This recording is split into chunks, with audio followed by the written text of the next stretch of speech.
one of the world's most sophisticated warplanes speeds down the runway at Guam. 145, rotate. Their mission that day was to return home. But the takeoff ends in disaster. A $2 billion stealth bomber goes up in flames. We want to know what the heck just happened. The entire fleet is grounded. This could be the end of the B-2 bomber program. Plane goes full nose up. Investigators analyze the flight second by second. What about this? And discover a hidden vulnerability in the B-2's electronic armor. There's no way a pilot would understand the system well enough to realize what could happen. What is going on?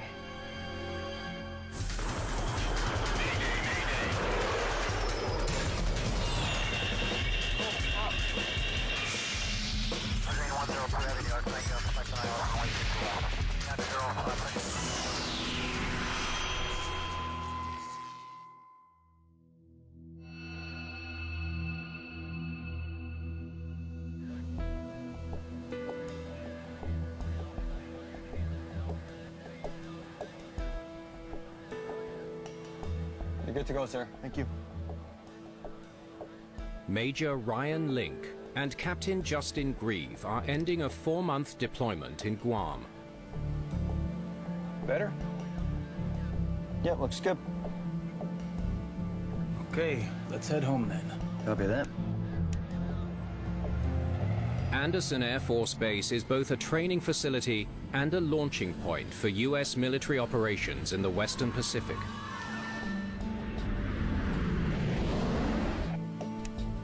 Generator 1 is on. Engines ground idle, 25% confirmed. Pre-flight checklist is complete. Their mission that day was to return home. Our time was up in Guam, and they were beginning a 16-hour continuous flight back to Knob Noster, Missouri, Whiteman Air Force Base, which was our home base. They're one of 2 crews returning home today in a unique warplane, the B-2 bomber. It was a flying wing design and really a marvel of engineering.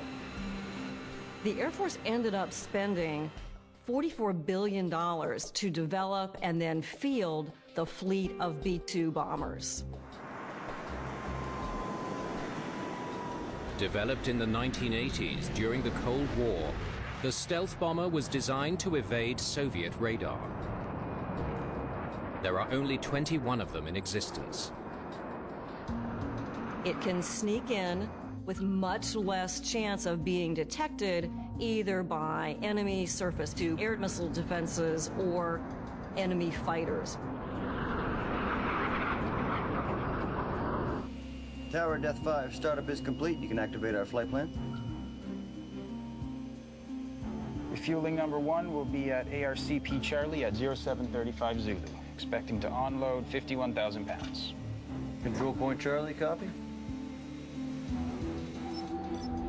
Today, the 7,000-mile journey home from Guam will require the crew to refuel near the Hawaiian Islands and then over California before reaching Whiteman Air Force Base in Missouri.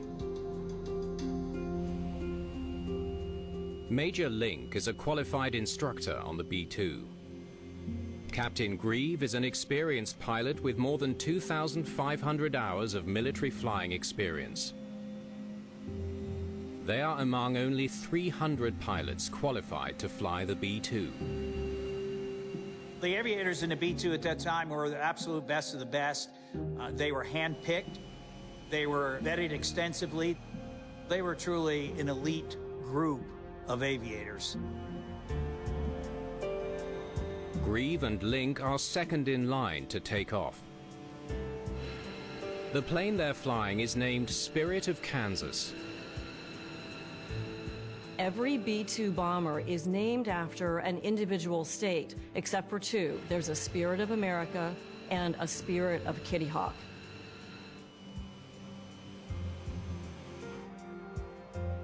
That's 6+1, clear for takeoff. Maintain 5,000. Pitot heat is on. Clear right. Good to line up. The pilots must carefully maneuver the massive 168-ton bomber to the foot of the runway to ensure they don't put any dents in the B-2's shell. We try to taxi slowly because you're a low observable platform. So obviously, if you were to scrape the airplane, you degrade the capability of the warfighting machine.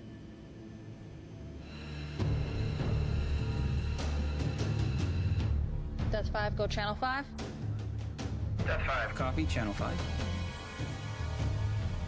Death 5, check prime.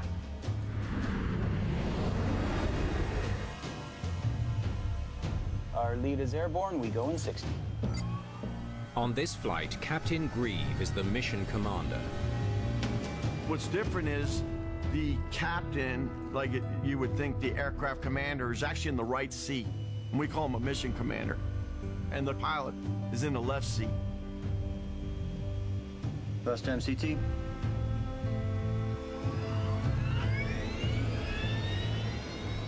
Good cues.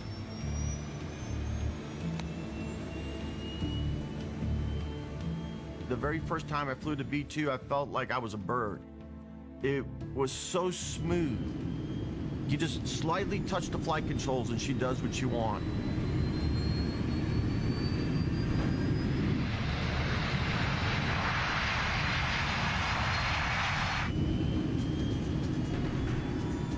Knots.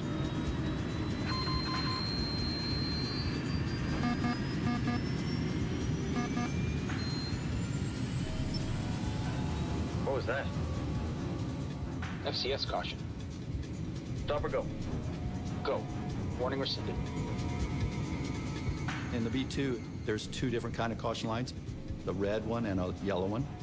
In this case, it was yellow, which is just precautionary. A red caution light, you probably abort the takeoff.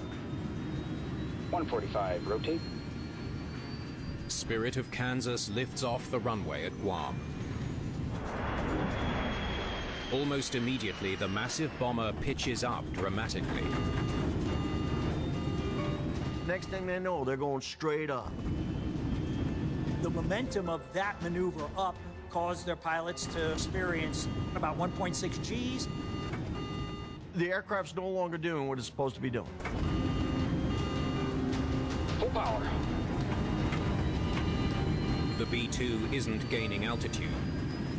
It's still only 80 feet off the ground and losing speed. Make believe you're in your automobile right now. You turn left, but the car turns right. What is going on? That's not the way it's supposed to work. That's the scenario these pilots were in. The pilots now feel their airplane shaking violently and realize it's on the verge of stalling. From my 15 years of flying the B-2, the only time I felt the B-2 shake is in the simulator. That's the only scenario where you will feel that shake. You never feel it otherwise. The plane's left wing drops. Grieve knows the plane is heading for the ground. There's only one thing he can do to save his and Major Link's life. They are trained to have that gut feel of when to pull the ejection handle. And don't forget, the Air Force wants these pilots to eject and save themselves. There is no shame in ejecting ever, even from a billion-dollar bomber. Grieve doesn't have time to think about his decision. The B-2's left wing is now scraping the ground. We gotta get out. Explosives tear a hole in the fuselage above the cockpit, and rockets eject the pilots from the aircraft. The stealth bomber hits the ground and bursts into flames.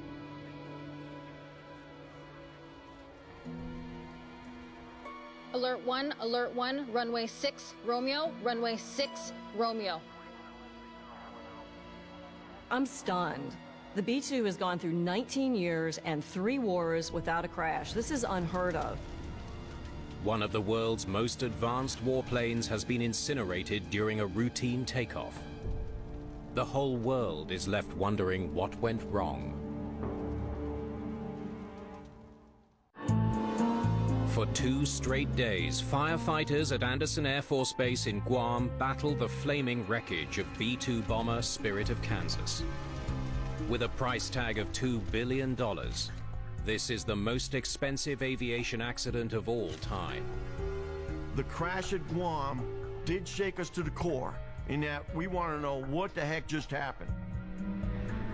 Operations of the entire B-2 fleet are suspended, even before an investigation is launched. It's bad to have to stand down the B-2 flying operations. On the other hand, they have no choice.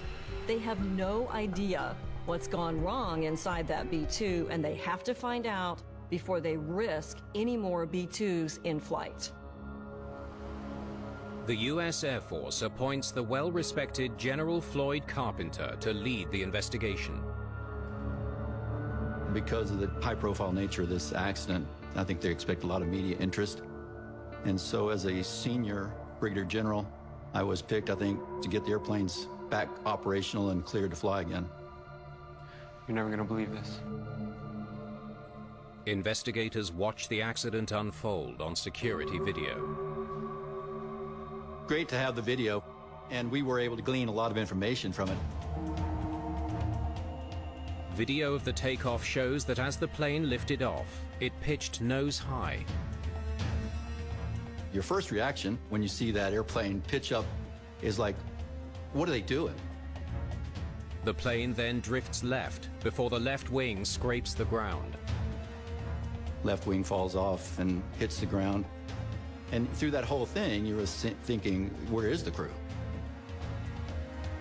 First time you see it, you probably don't realize the crew actually ejects. Can you take it back from me, please?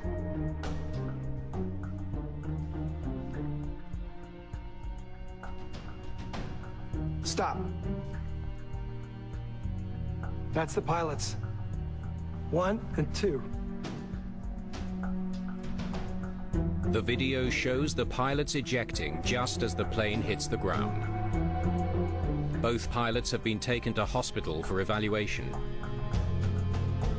Justin Grieve has suffered a serious back injury from the forces of the ejection. It was a waiting process for us and gathering all the other information while we waited to talk to them and hear their side of what really happened. Investigators study the mechanical and computer systems that control the jet. Perfect. What about the actuator? We had so much of the aircraft already available, actuators, engines, all those things are what you're really looking for in this type of accident. They quickly determined that all of the plane's flight control surfaces were functioning on takeoff. Pretty quickly, we were able to rule out the fact that the engines were not a problem, the hydraulics weren't a problem, the flight controls were not a problem. We pulled these from the video.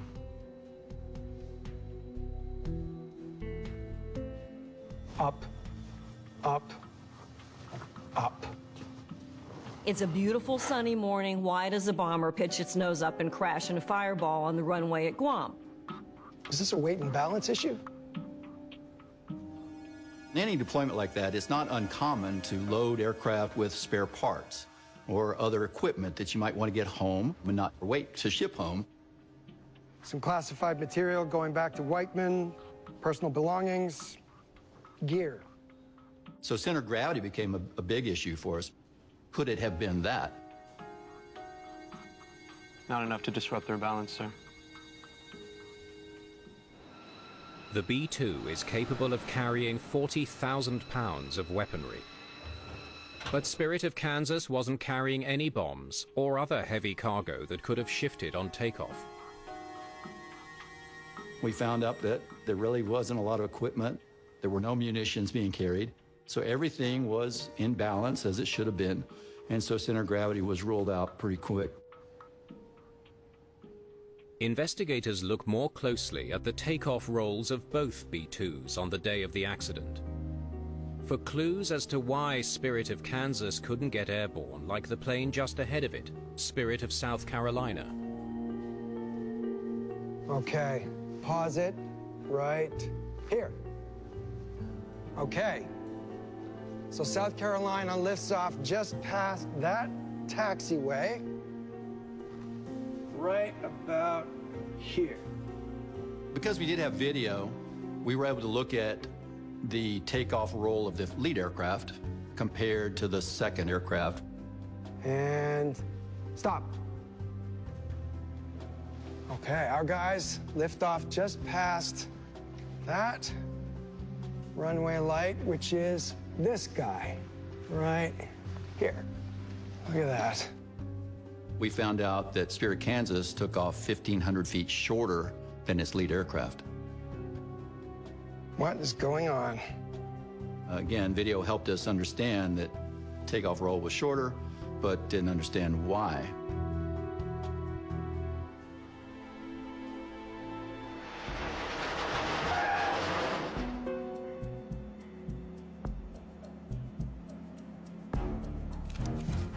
The investigators turned to data from the bomber's flight recorder for answers. The plane is still on the ground, 546 feet above sea level, not 682. So the altitude is off by 136 feet.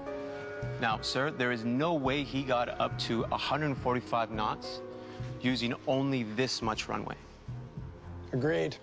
Something happened to cause this airplane to pitch up, but so far we've ruled out all the easy stuff. And so now we start looking into other situations that could have caused an aircraft to do what it did. Now here, sir, the nose is lifting off the ground, but the plane registers a pitch down of -8 degrees. Now, obviously, this plane is not pitching down, but the computer thinks it is. That is why I tried to lift the nose higher and higher and higher. Until it stalled.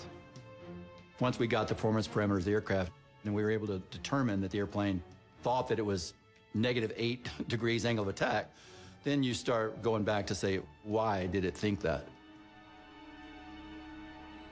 The heart of the B-2 bomber is its sophisticated onboard computer, known as its Flight Control System, or FCS.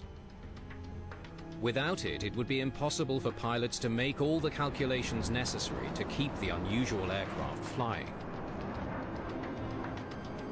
You don't have a tail. Think about that. You don't have any kind of vertical empennage. It's just a big flying wing. Accurate data is crucial. On a B-2, pilots tell the computer what they want the plane to do, and the computer determines how to accomplish that. The flight computers move the surfaces of this airplane in a way that's not intuitive to any pilot of any other aircraft. Simply put, it'd be nearly impossible to fly this airplane safely without flight computers. So, airspeed, climb angle, and altitude are all off. How does that happen on this plane? Investigators need to determine why the stealth bomber was getting faulty data. Let's see what the pilots can tell us. We weren't looking to blame them or, point the finger at them, but there were tough questions to ask.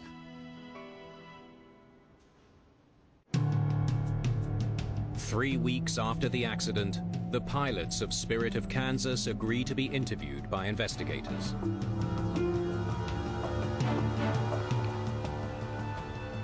Okay, Captain. How about we take it from the top? We started up at 9:15. A few minutes later, Major Link saw the calibration message during startup.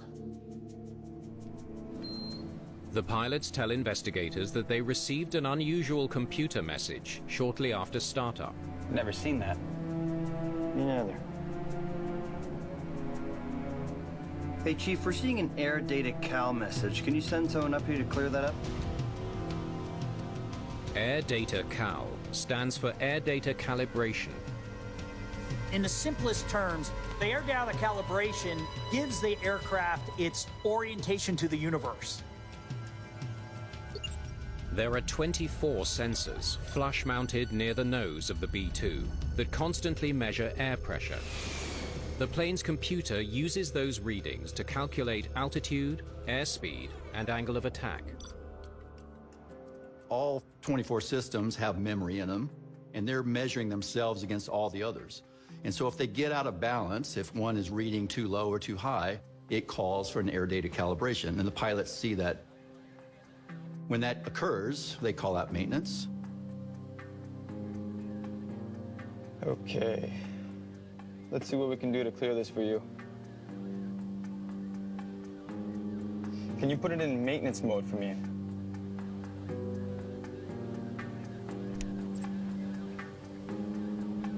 That's good.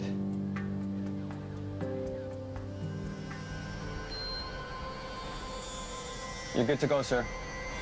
Thank you. So they have these 24 sensors. They make sure they're communicating correctly. And if they do, they let it go forward. Pitot heat is on. Less than an hour later, Clear right. Good to line up. the pilots maneuver the massive bomber to the start of the runway. Okay. Go on. Everything was 100% routine until we hit 100 knots. That's when we got the FCS master caution. You got a master caution while you were still on the ground. Yes, sir. Just a flicker. 100 knots.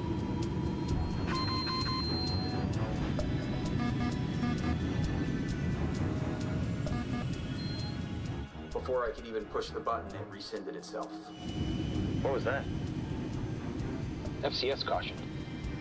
After 100 knots to our decision rotate speed, we will abort for safety of flight items. We define safety of flight as we are unable to control this airplane or there's something on the runway you're gonna hit. Stop or go? Go. Warning rescinded. In that scenario, if I was the pilot in command, I would continue. Why? It's not safety of flight. 145, rotate. When we hit 145, I called for Major Link to rotate. Then it all very quickly went to hell. They lift off.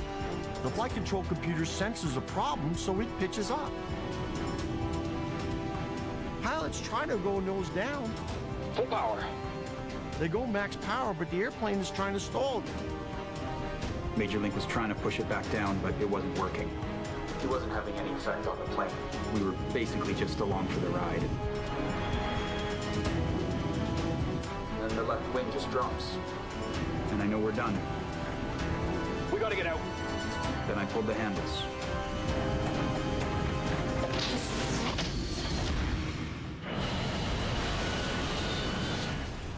If the airplane did not perform as advertised, it was time for them to get out and give the aircraft back to the taxpayers. Thank you for your time today, Captain. Thank you, sir. They were extremely forthcoming in their testimony. They survived it, but they had no understanding of what happened either. Investigators need to know more about the calibration that Grieve reported in his testimony.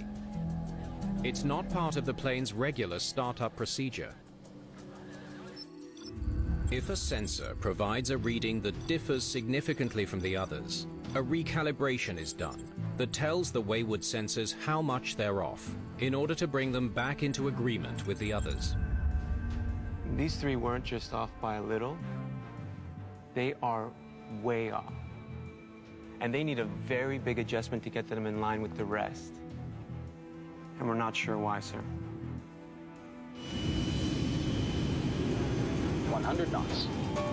A master caution alarm that flickered on for a few seconds just before takeoff becomes a key piece of the puzzle. At that point, we really didn't know how they're related, but we figured they might be. There was too much coincidence starting to happen that pointed to these things. What was that? FCS caution. The recalibrated sensor started providing faulty air data again. 6 seconds later, Stop or go? Go. The flight computer resolved the discrepancy between the sensors and canceled the warning. What is going on with this plane's sensors? To have a mystery flaw in the B-2 puts the 509th and the Air Force under a lot of pressure. They have to find out exactly what went wrong with the flight controls in order to return that fleet to safe operations. And the world will be watching them.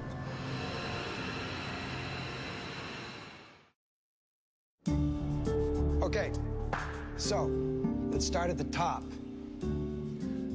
Why the need to recalibrate in the first place?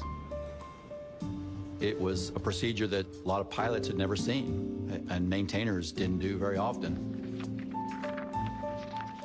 Investigators look for any abnormalities in the mission that might have had an effect on the B-2's sensors.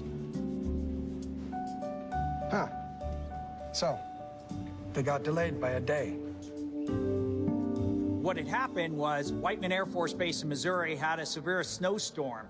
It was snowing quite heavily, visibility was near zero. So what we did is we delayed the mission to come home 24 hours. Spirit of Kansas was left on the tarmac while the pilots waited to resume their mission. Okay. So the jet was left outside for 24 hours because of the delay. So what? Check the weather. Second to last page.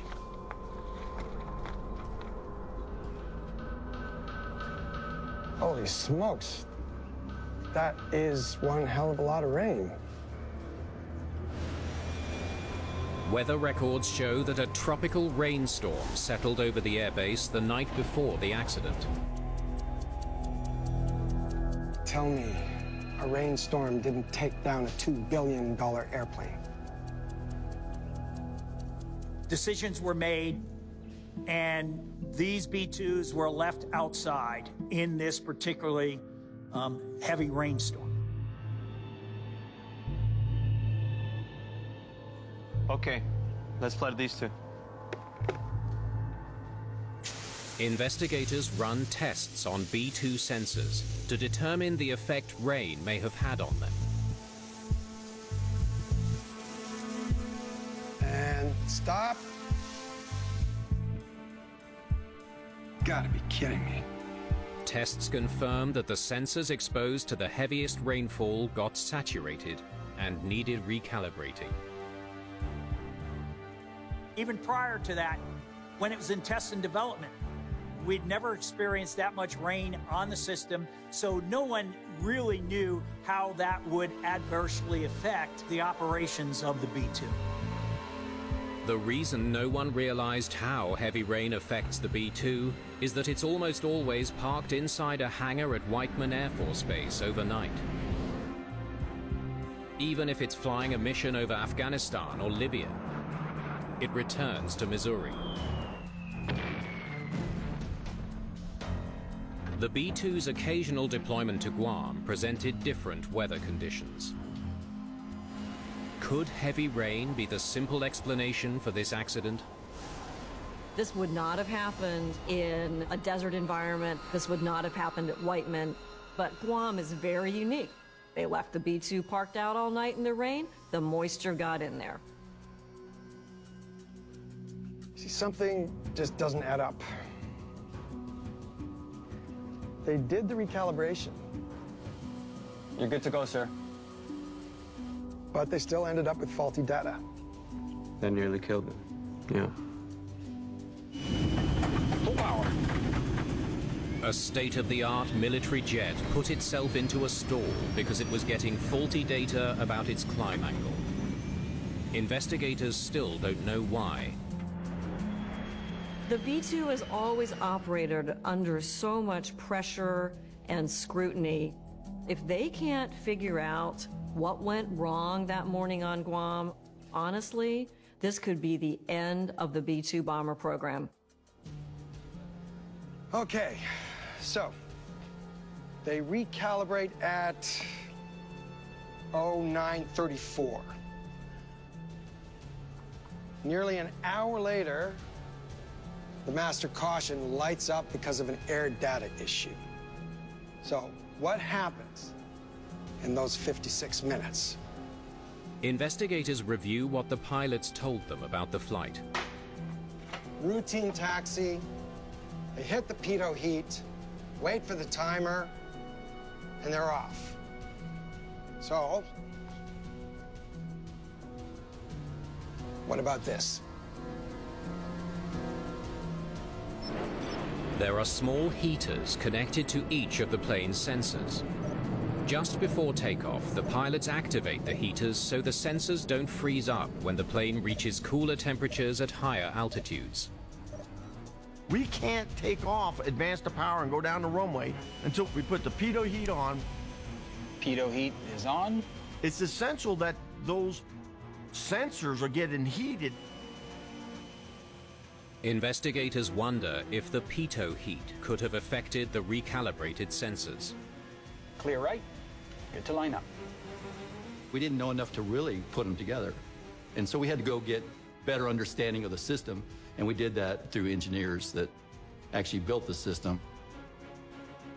When he saw the frequency of our calibrations, he was surprised and concerned. And then they turn on pitot heat when they get to the runway. And then he was really concerned when he saw and understood, like he only could, that with moisture in the system and the data that we were putting into it to fix it could cause such a problem.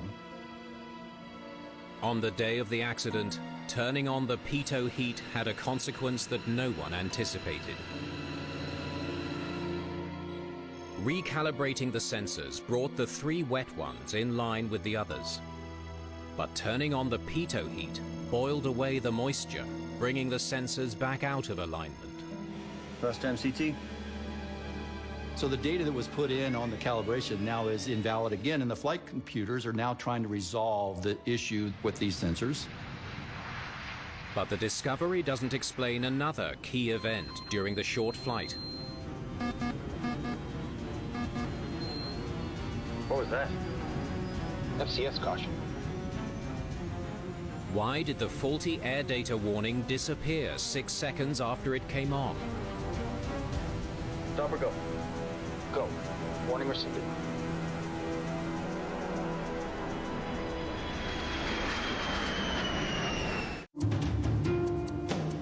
It's seconds from takeoff.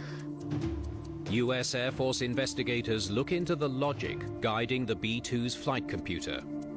So it has to make a choice. The flight data computer needs a solution. And what we mean by that is it can't spend even a second or a millisecond wondering where it is and what needs to be done. The B-2's flight computer is constantly receiving 4 separate data streams from all 24 sensors. If there's a discrepancy in the values of those channels, the computer is programmed to select any 2 of the channels to proceed. It just chose wrong. Yeah, we should fix that. Now it's voting as to throw out bad data, what they think is bad data, keep the good data, and it resolves the issue. The light goes away, the flight computers are now good to go. And so the pilots are now, okay, well, that must have just been a glitch. Let's keep going. Stop or go? Go. Warning rescinded. The flight computer chose the 2 channels that included the faulty sensor data. 145, rotate. 12 seconds later, the plane pitched up abnormally because of the faulty air data readings. Once they rotated the aircraft on speed, as they thought, and left the ground, they were along for the ride at that point. But if recalibrating the plane's sensors before turning on the pitot heat can be catastrophic, why was that the official procedure? So hardly any at all then? Investigators learned that recalibrations are rarely done while the B-2 is at its home base in Missouri. But during a deployment in Guam in 2006, maintenance personnel were performing frequent recalibrations. Yeah, copy that. I'm on my way. They knew there was a challenge, but they didn't know what it was. And they did speculate that because of the weather in Guam, raining a lot more than at home, that it might be an issue of moisture. Technicians in Guam spoke to an engineer in the US who suggested a procedure to remedy the frequent air data calibrations. Yeah, then we have to do an onboard recalibration. And they were able to talk to an engineer that said, well, before you do a data calibration, try turning on the pitot heat and burning that water out of the system and see if that'll take care of it. Haven't tried that. Good idea, though. The technician passed on the suggestion to the B-2 pilots in Guam. Try turning on your pitot heat for 40 seconds instead. Copy. Apparently I should do it.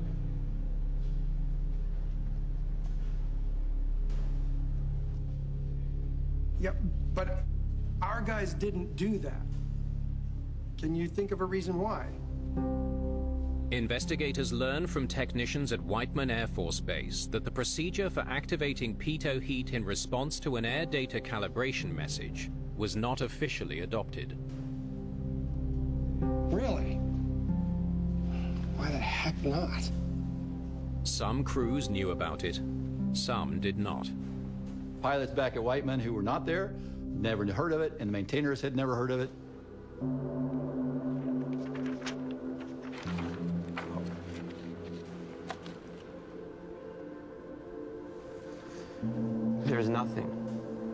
There's nothing anywhere about using pitot heat when a calibration message appears.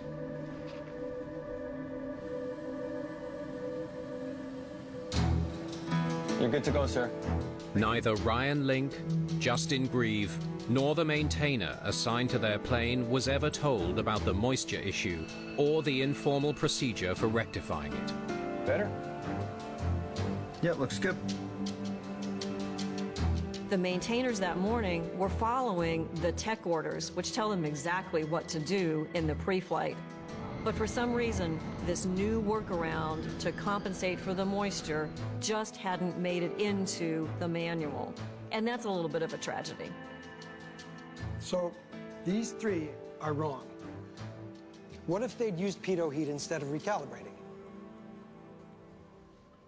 It would have burned off the excess moisture and solved the problem.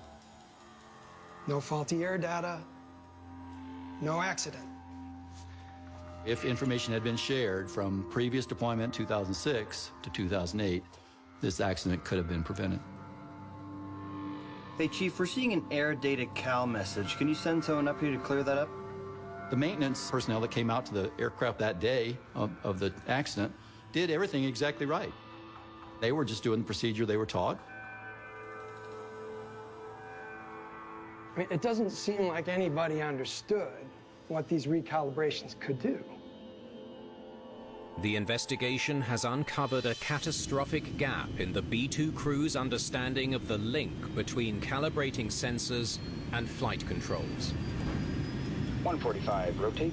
There's no way a pilot or a maintainer would understand the system well enough to realize what could have happened when they did that data calibration. That lack of understanding left the crew of Spirit of Kansas vulnerable to the effects of the faulty data. Investigators now wonder if there was something the pilots could have done to save their plane.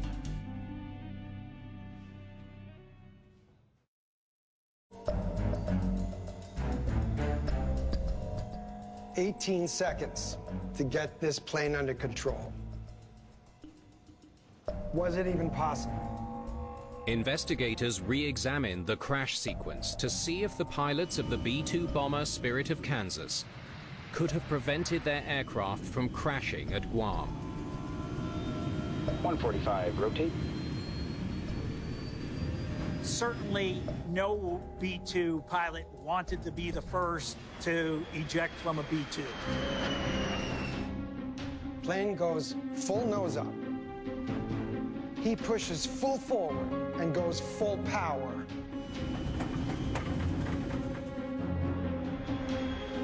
Plane starts yawing and rolling left. He applies right stick He's fighting. Investigators determined that Major Link took the correct action to save the B-2 bomber. But because of its low altitude and slow speed, disaster was unavoidable.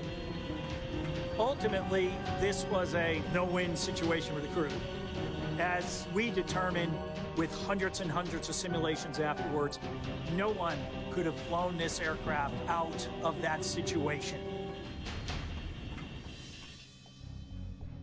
The data also shows just how close the pilots came to losing their lives.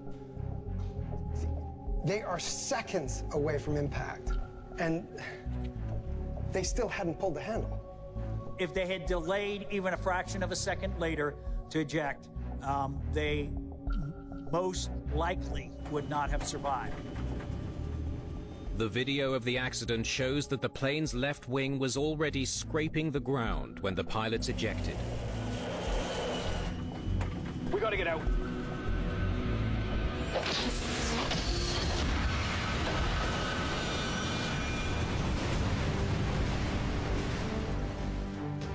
They are heroes in the sense that these guys waited till the very last possible second.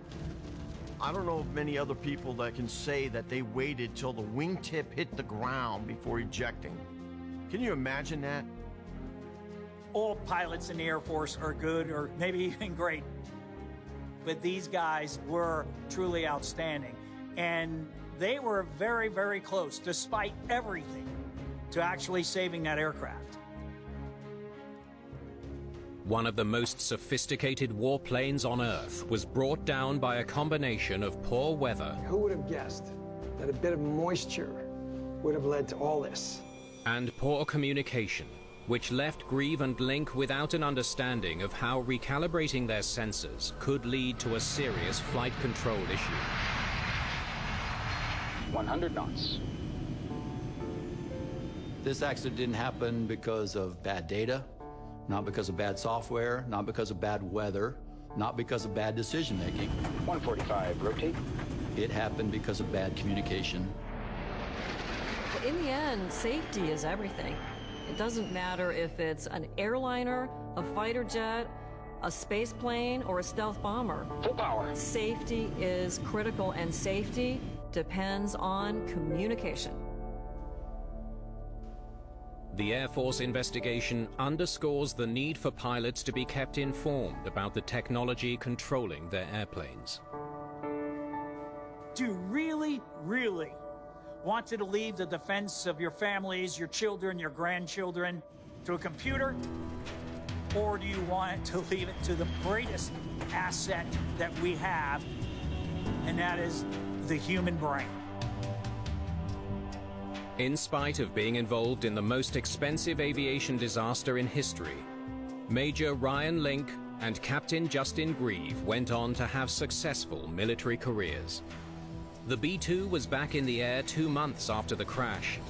The flight computer was redesigned to prevent faulty air data. The procedure for using pitot heat instead of recalibrating the sensors is documented in Air Force manuals and technical documents. There hasn't been an issue with faulty air data since. Northrop produced an amazing aircraft, and I commend them and the maintainers and the aviators that continue to make the B-2 the envy of the world.